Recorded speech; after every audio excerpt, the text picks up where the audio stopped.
Oh, your food mo. Certain sharks and cephalopods have been identified to live in similar deep water habitats. At present, goblin sharks can live up to 1,300 meters below, while frilled sharks can reach depths of 1,500 meters. The giant squid, a cephalopod, at a depth of over 1,000 meters. The leatherback sea turtle has been found at a depth of 1,200 meters, and a Hanosaurus specimen was found to have eaten a giant turtle in the These depths are approximately the same as the starting depth of the Mariana Trench. But it's possible that cephalopods travel down much further. And if they did, the Hanosaurus may have adapted to the conditions of the habitat of their prey. It even has large nostrils, which means it must have lived in an area where having a better sense of smell was beneficial. Its big nostrils would have helped it locate food in deep waters, such as those of the Mariana Trench. Next, here's a shark-like fish that lived 290 million years ago and measured about 6 meters long. Helicoprion could have lived in the Mariana Trench for several reasons. First, its closest living relatives are the chimeras, with most species living in depths of up to 2,600 meters. Since chimeras thrive in these depths, perhaps the Helicoprion lived even deeper. It's a particularly mysterious creature, with scientists still researching how it behaves and what its anatomy was like, since we haven't discovered a complete fossil of it. Still, it's thought to have lived around the location of the trench, so there's a good chance the seabed around that location is the only place we'll find a complete fossil of it.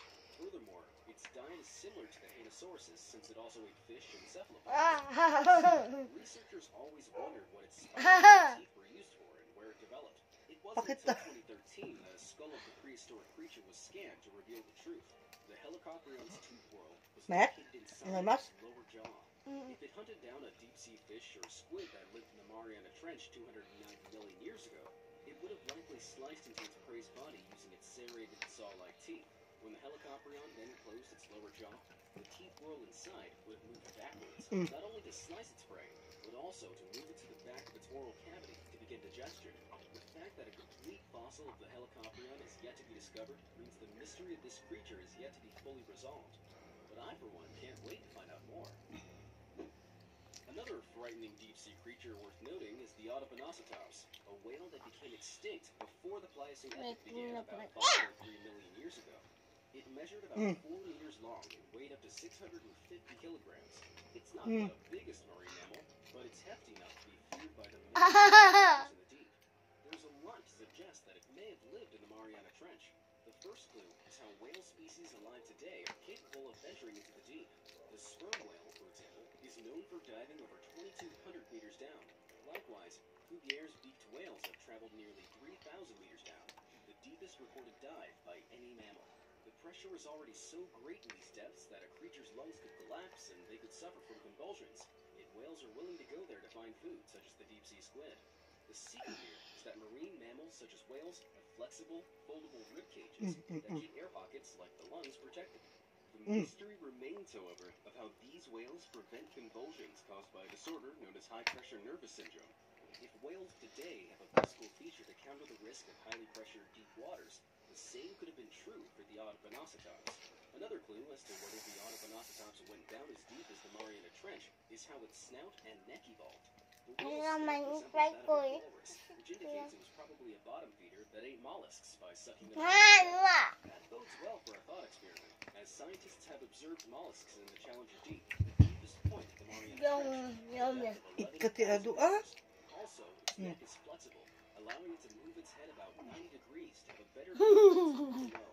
Apart from that, we don't know much more about the Autoponosauros, but scientists think that it may have used its tusks not only to find any nearby prey, but also to stun them.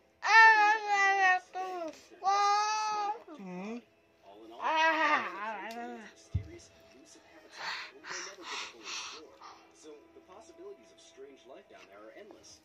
What do you think we'll find out? World Girl makes a heart-wrenching discovery. I found my sister. Nothing food. I bent down to see if her chest was moving, and it wasn't. Her sister savagely murdered in broad daylight. Aeary and Mama's mukbang. Telling me about the murder.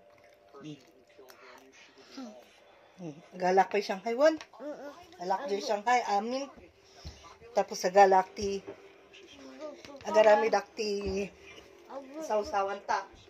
Pagkakasukan. Gusto ko naman. Ugat. Race against time.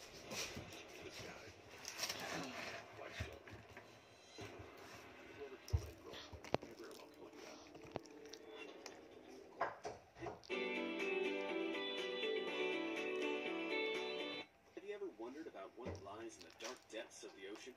Most specifically, the deepest known point of the world's ocean, known as the Mariana No, Trench. don't touch that What one, creatures are able to Aeary. live there, and Ang more importantly, ko lang are dahil there any more frightening than the singaw. biggest creature that ever lived in the ocean? Singaw. The bizarre array of creatures that call the Mariana Trench.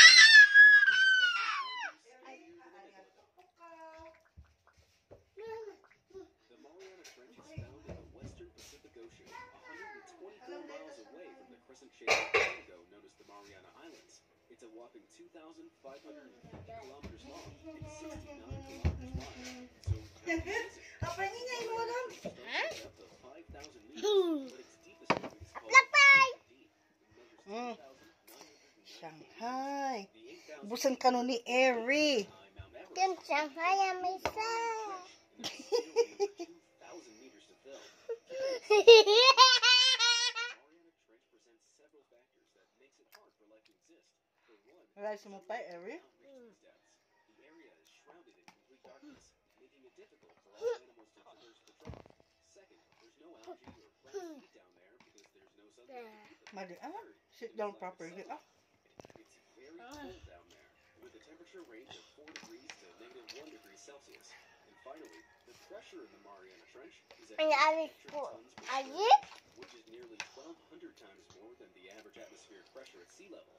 That's like bearing the weight of a fully loaded truck on your head while stuck inside a refrigerator.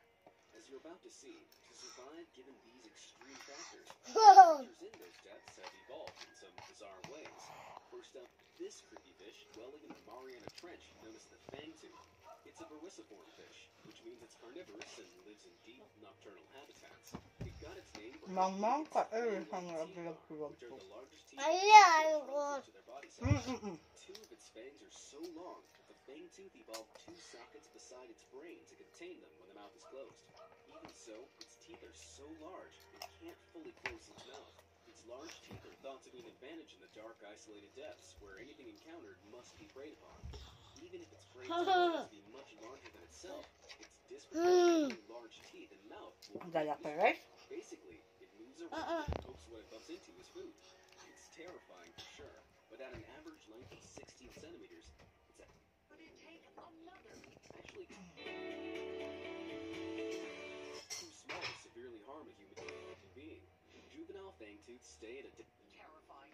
depth ranging between 200 and 2,000 meters, but adults can go much deeper, reaching as far as 5,000 meters. Time to solve April's murder. Without light to locate its prey, it uses contacts So killer better beware. or chemoreception. It has receptors that No, no, no, no, no, ah. Dedak ko na siya. physical contact. Now that's disturbing. Apart from the small, Oh, darling. freaky fangtooth, there are other creatures such as the Mariana Apa gamin niya? Swordfish and the Do not benthic touch fungi her, that kasi live na lang in gamin. waters as extreme as the Mariana Ah, Trench. ah, ah, ah. But none of them are as terrifying or bizarre as the megalodon, an extinct shark species that averaged a frightening length of 10 meters, about the same as a T-Rex. So, to find creatures as scary as the megalodon that could live in the Mariana Trench, we'd have to go back in time to the prehistoric period when sea levels and the geography of the world were vastly different. After all, only 4 brief descents have ever been made to discover what lives in the Mariana Trench, which means all we can do is guess about what lives down there. We've still got 95% of the ocean to explore. And since the Mariana Aeary. Trench is over 95,000 square miles, who knows? We might even find some deep-sea creatures we previously thought were extinct. Let's explore the possibilities now. First up is a carnivorous marine reptile that is probably the most frightening creature that ever roamed the seas. No, ah. Over 6 meters in length, creatures of the Lioplurodon genus were apex predators that ruled the waters during the middle and late periods of the Jurassic era. So, could Lioplurodon have lived in the Mariana Trench millions of years ago? Its physical features suggest so. First of all, it was strong enough to swim long distances. It had 4 mighty limbs that worked like paddles to move its body. researchers noted that the reptile's propulsion method wasn't exactly the most efficient, but it allowed the carnivore to accelerate and successfully ambush its prey. Plus, studies about the Liopleurodon's skull suggest that it might have used its nostrils to identify distinct smells and locate their source. This suggests it lived in deeper waters like the Mariana Trench. It didn't affect its ability to hunt prey. In addition, Liopleurodon had eyes designed to ambush its prey from below. Their eyes were pointing upwards to see the silhouette of their prey. It's true that sunlight no longer reaches the Mariana Trench, allowing ultraviolet light to lure prey, attract the mate, and deter other creatures. Sit down na. Ah, darling. Dun. Bioluminescent prey and waited for an ambush. A second prehistoric monster that may have well lived in the Mariana Trench is this giant marine mosasaur known as a hanosaur, which scientists think grew up to 12 meters long, about the same length as an average megalodon. And with teeth like that, it would have even scared a megalodon. Scientists say that it lived predominantly in the shallow waters of Europe and North America, but there's also some evidence that it may have roamed the depths of the Mariana Trench because of how it had a wide variety of prey. Though we're unaware of most creatures that roamed or are roaming the Mariana Trench, certain sharks and cephalopods have been identified to live in similar deep water habitats. At present, goblin sharks can live up to 1,300 meters below, while frilled sharks can reach depths of 1,500 meters. The giant squid, a cephalopod, has been found at a depth of over 1,000 meters. The leatherback sea turtle, on the other hand, has been found at a depth of 1,200 meters, and a Hanosaurus specimen was found to have eaten a giant turtle in Belgium. These depths are approximately the same as the southern depth of the Mariana Trench, but it's possible that prehistoric sharks and cephalopods traveled down much further. And the Hanosaurus may have adapted to the conditions of the habitat of their prey. It even had large nostrils, which means it must have lived in an area where having a better sense of smell was beneficial. Its big nostrils would have helped it locate food in deep waters, such as those of the Mariana Trench. Up next, here's a shark-like fish that lived 290 million years ago and measured about 6 meters long. Sit down na. Tagit ka. It lived in the Mariana Trench for several reasons. First, its closest living relatives are the chimeras, with most species in this order living in depths of up to 2,600 meters. Since chimeras thrive in these depths, perhaps the Helicoprion lived even deeper. It's a particularly mysterious creature, with scientists still researching how it behaved and what its anatomy was like, since we haven't discovered a complete fossil. It's thought to have lived around the location of the trench, so there's a good chance the seabed around that location is the only place we'll find a complete fossil of it. Since it also ate fish and cephalopods, researchers always wondered what its spiral-shaped teeth were used for. It wasn't until 2013 that a skull of the prehistoric creature was scanned to reveal the Helicoprion's tooth wall is located inside its lower jaw. If it hunted down a deep-sea fish that lived in the Mariana Trench a million years ago, it would have likely scanned its prey's body using serrated, soft teeth. Nana. This one na lang, oh.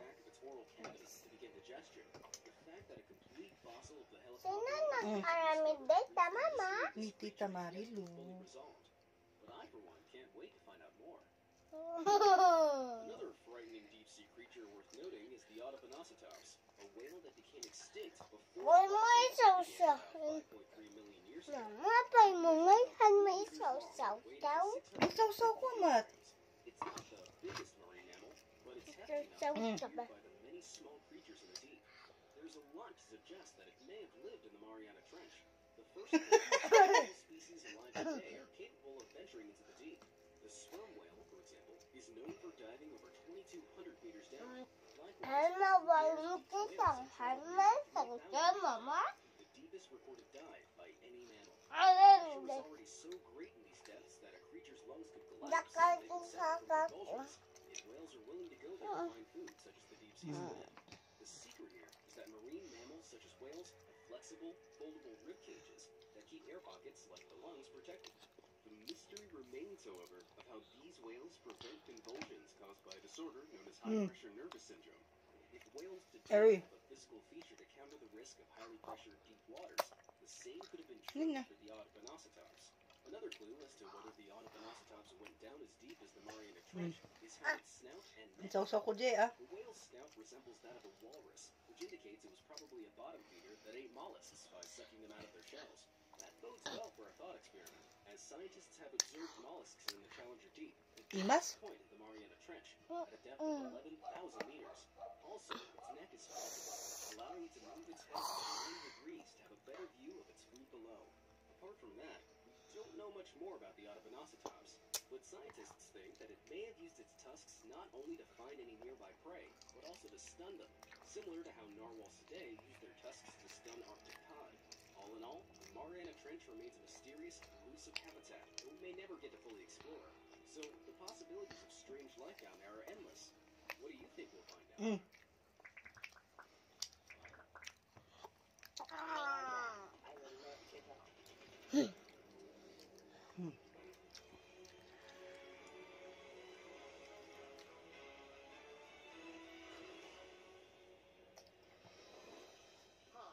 I'm Paulazon, and tonight we're on the case in Olathe, Kansas, about 20 miles across the Missouri border from Kansas City. It was here that a beautiful teenage girl was raped and murdered in her own home.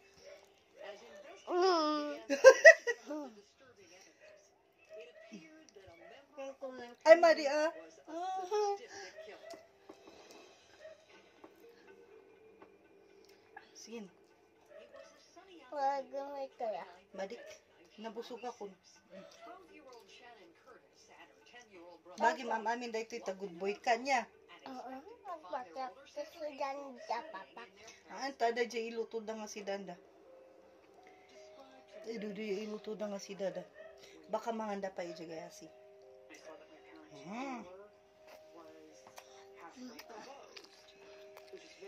Guri, punas to siya eh. You can normally see her, but that day